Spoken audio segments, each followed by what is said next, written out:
the son who almost lost everything. The night it happened, it was raining, not the peaceful kind of rain, but the kind that makes everything feel uncertain, fragile. Inside a small house at the end of a quiet street, a mother sat near the window, waiting. She had been waiting for hours. Her husband Rashid sat on the old sofa, holding a newspaper, but he hadn't turned the page in a long time. Their younger son Saad was helping his sister Hiba with homework. The house was simple, full of memories, but something was missing. Peace, because the eldest son, and still wasn't home. The clock showed 11:47 p.m. Salma finally whispered, "He hasn't answered my calls." Rashid forced a calm voice. "He's young, he'll come." But even he knew. Their son had changed. Ayan wasn't always like this.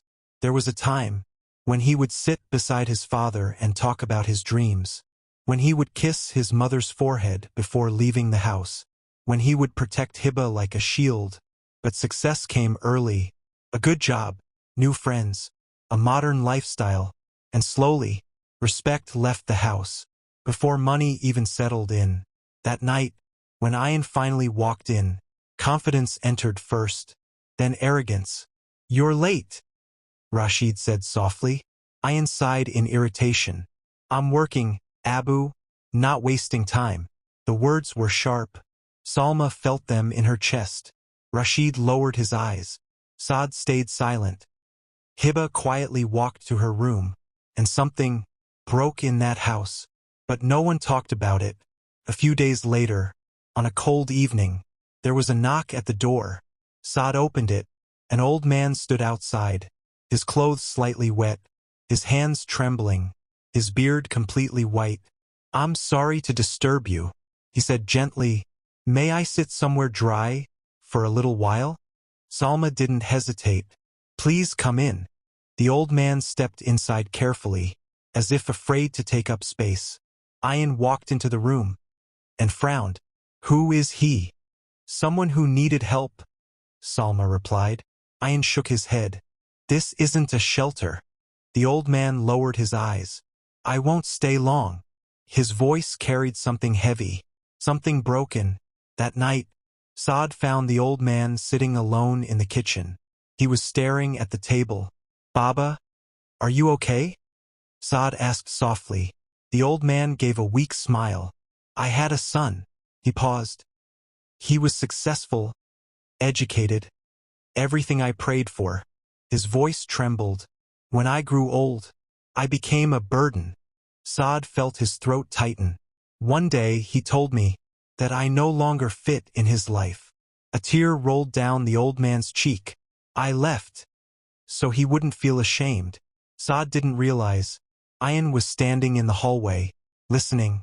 For a moment, his expression changed. But pride is louder than guilt. He walked away. The next morning, Rashid collapsed. It happened so suddenly. 1 second he was standing. The next, he was on the floor. At the hospital, the doctor spoke seriously. "Severe blood pressure spike, caused by stress." Stress. The word echoed inside Ayan's mind. He stood outside the ICU, looking at his father through the glass. For the first time, his father didn't look strong. He looked fragile, and suddenly, a memory returned.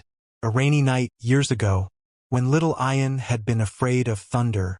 He had run into his father's arms, and Rashid had said, "As long as I'm here, nothing will hurt you." Now, his father was the one hurting, and Ayan had been the reason. That night in the hospital corridor felt endless. He saw his mother praying quietly. He saw Saad handling responsibilities. He saw Hiba wiping silent tears.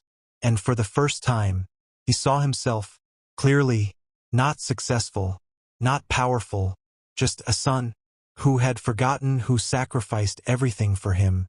When Rashid finally opened his eyes, Ayan walked inside slowly.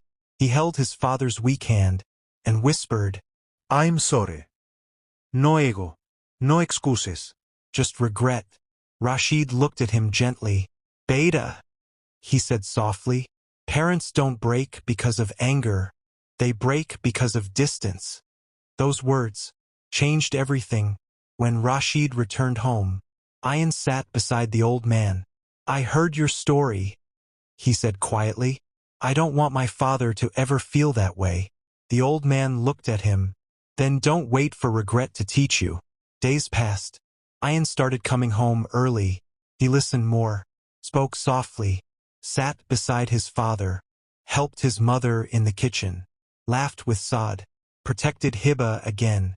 The house slowly felt warm, not because of money, but because respect had returned. One evening, as they all sat together for dinner, Rashid looked around the table and smiled. The old man smiled too, and Ayan, for the first time in years, felt proud, not of his salary, but of being a good son.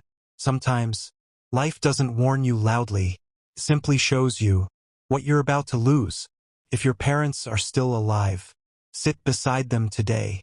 Hold their hands, not because they are weak, but because one day you will wish for just one more moment with them. Before you close this video, pause for a moment and think, when was the last time you sat beside your parents? Without your phone, without hurry, without attitude. If they are still in your life, you are already richer than millions. Don't wait for a hospital corridor to realize their value.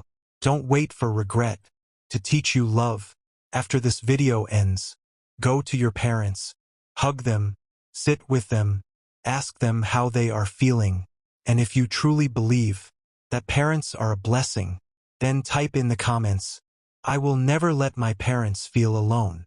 Share this story so no father sleeps with a broken heart and no mother cries in silence.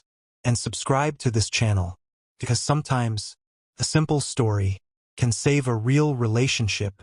Meet you in next video. Allah Hafiz.